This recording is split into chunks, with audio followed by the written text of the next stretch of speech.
Everyone, welcome to DB health hub. ગરીબોનું fridge એવું માટીનું માટલું અને એના પાણી પીવાના અનેકાનેક ફાયદાઓ છે. ભારતીય સંસ્કૃતિમાં પ્રાચીન કાળથી માટીના માટલામાં પાણી પીવાય છે અને આજકાલ તો ઘણા બધા એવા ઘરો આપણને જોવા મળે છે કે જે લોકો માટીના વાસણમાં ખાવાનું બનાવે છે, કેમ કે માટીના વાસણમાં બનાવેલું ભોજન સ્વાસ્થ્ય માટે ખૂબ જ ફાયદાકારક છે. તો પછી માટીના વાસણમાં રાખેલું પાણી પીવાની તો વાત જ શું કરવી, કેમ કે એની અંદર રાખેલું પાણી તો આપણા માટે બહુ જ ગુણકારી છે. અને આયુર્વેદમાં પણ માટીના વાસણમાં ખાવાનું, ભોજન બનાવવાનું અને માટીના વાસણમાં પાણી પીવાનું કહેવામાં આવ્યું છે. તો ખરેખર માટીના વાસણમાં જમવાનું અને માટીના વાસણમાં પાણી પીવું એ આપણા શરીર માટે ખૂબ જ ફાયદાકારક છે. ભીની ભીની ખુશ્બુ જે પાણીમાં ભળી જાય અને એ પાણી પીવાની મજા જ કંઈક અલગ હોય છે. તો માટીના વાસણમાં ભરેલું પાણી પીવાથી આપણને ઘણા બધા ફાયદાઓ થાય છે. આપણને માટીના વાસણમાં પાણી પીવાથી કેટલા ફાયદા થાય છે એ જાણવું ખૂબ જરૂરી છે, કેમ કે આજકાલ તો બધાને ફ્રીજનું ઠંડુ પાણી પીવાનું મન થાય છે અને ઉનાળો આવે એટલે ખાસ તો બધા ફ્રીજના પાણીની જ રાહ જોતા હોય છે કે ક્યારે હું ઘરે જાઉં અને ફ્રીજનું ઠંડુ પાણી પી લઉં. પણ ફ્રીજનું ઠંડુ પાણી આપણા શરીર માટે ખૂબ જ નુકસાનકારક છે. એ આપણને તરત નુકસાન નથી કરતું, પણ લાંબા ગાળે આપણને ખૂબ મોટું નુકસાન પહોંચાડે છે. માટલાનું પાણી આપણા માટે ખૂબ જ આરોગ્યવર્ધક છે અને માટલાનું પાણી કુદરતી રીતે ઠંડુ થયેલું હોય છે, જ્યારે ફ્રીજનું પાણી કૃત્રિમ રીતે ઠંડુ થયેલું હોય છે. અને ફ્રીજનું પાણી ભલે તમને ઠંડુ લાગતું હોય પણ તેની તાસીર તો ગરમ જ હોય છે. એટલે જ માટલાનું પાણી પીવું ખૂબ જ ફાયદાકારક છે. માટલાનું પાણી પીવાથી શું ફાયદા થાય એ પણ સમજવું બહુ જરૂરી છે, કેમ કે માટલાનું પાણી પીવાથી આપણને અનેક ઘણા ફાયદાઓ થાય છે. આપણા પૂર્વજો જે લાંબુ આયુષ્ય જીવતા હતા એની પાછળનું કારણ જે છે એમની ખાણીપીણી, કેમ કે એમની ખાણીપીણી માટીના વાસણમાં અને માટીના વાસણમાં જ ભોજન કરવું, માટીના વાસણમાં જમવા બનાવવું અને માટીના વાસણમાં જ પાણી પીવું. તો આ એમની જીવનશૈલીના કારણે એવો લાંબુ આયુષ્ય જીવતા હતા. પણ અત્યારે તમામ પદ્ધતિ બદલાઈ ગઈ છે, જેના કારણે આપણે ઘણા બધા રોગોનું મૂળ આપણા શરીરની અંદર આવી ગયું છે. ઘણા બધા રોગોથી લોકો પીડાય છે. તો માટલાના પાણી પીવાથી આપણને શું ફાયદા થાય એ જાણવા માટે મારા લાસ્ટ સુધી બન્યા રહો. અને મારી આ ચેનલને તમે સબસ્ક્રાઇબ ના કરી હોય તો પ્લીઝ ફટાફટ સબસ્ક્રાઇબ કરી દો, જેથી તમને આમાં હેલ્ધી વિડીયો જોવા મળતા રહે અને તમે એને ફોલો કરીને હેલ્ધી બનતા રહો.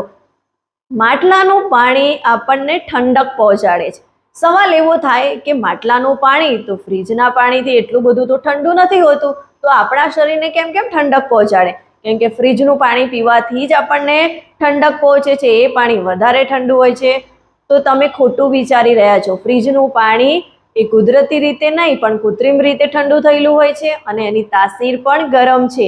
તમને થોડી વાર એવું લાગે કે મેં ઠંડુ પાણી પીધું, પણ માટલાનું પાણી તમને કુદરતી રીતે ઠંડક પહોંચાડે છે, કેમ કે એ કુદરતી રીતે ઠંડુ થયેલું હોય છે. તો એ આપણા શરીરની અંદરનું ટેમ્પરેચર મેન્ટેન કરે છે, આપણને ઠંડક પહોંચાડે છે અને આપણે ઠંડી મહેસૂસ કરીએ છીએ. આપણી બોડીને ઠંડક લાગે છે અને આપણે લૂથી પણ આપણે એનો બચાવ કરી શકીએ છીએ, કેમ કે માટલાનું પાણી સામાન્ય તાપમાનને 2 ડિગ્રી નીચું લઈ જાય છે. વધારે નીચું નથી લઈ જતું, પણ 2 થી 3 ડિગ્રી માટલાનું પાણી જે છે એ સામાન્ય પાણીથી નીચું જાય છે, એટલે આપણને એનાથી ઠંડક પહોંચે છે. માટલાનું પાણી પીવાથી બીજો ફાયદો એ થાય કે આપણી પાચન શક્તિ મજબૂત બને છે, કેમ કે ફ્રીજનું પાણી પીવાથી મેઇન પ્રોબ્લેમ પાચન શક્તિનો જ આવે છે. બધાને અત્યારે મોસ્ટલી ડાયજેશનના પ્રોબ્લેમ છે, અપચો, ગેસ, એસિડિટી, આવા પ્રોબ્લેમો આપણે જોઈ રહ્યા છીએ. તો એનું કારણ જ એ છે કે ફ્રીજનું ઠંડુ પાણી.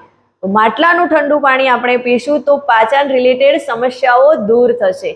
અને માટલાનું પાણી પીવાથી માટીની અંદર કેલ્શિયમ હોય છે, તો કેલ્શિયમની ઉણપ પણ દૂર થાય છે. માટલાના પાણીની અંદર ઘણા બધા એવા તત્વો આવી જાય છે કે જે માટીની અંદર રહેલા છે, અને માટીની અંદર જે તત્વો રહેલા છે એ પાણીની અંદર પણ ભેળવાય છે.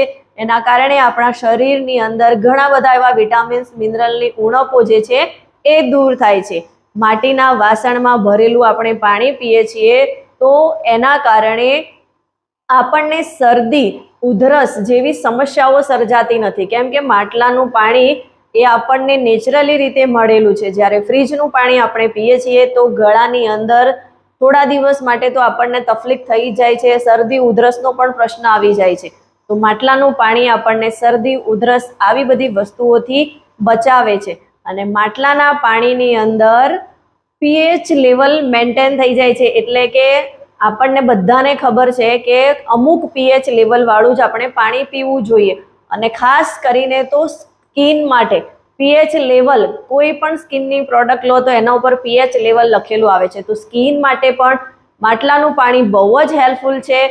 અને માટલાનું પાણી એ કુદરતી રીતે, કુદરતી ફિલ્ટર તમે એને કહી શકો. આપણે આરોનું જે પાણી પીએ છીએ એમાં ઘણા બધા વિટામિન્સ મિનરલ નષ્ટ થઈ જાય છે. જ્યારે માટલાનું પાણી આપણે પીએ છીએ તો એમાં માટીના જે વિટામિન્સ મિનરલ હોય છે એ એની અંદર એડ થઈ જાય છે. એટલે કે માટલાનું પાણી કુદરતી રીતે ફિલ્ટરનું કામ કરે છે. તમે આરોનું પાણી પણ માટલામાં રાખીને પી શકો છો.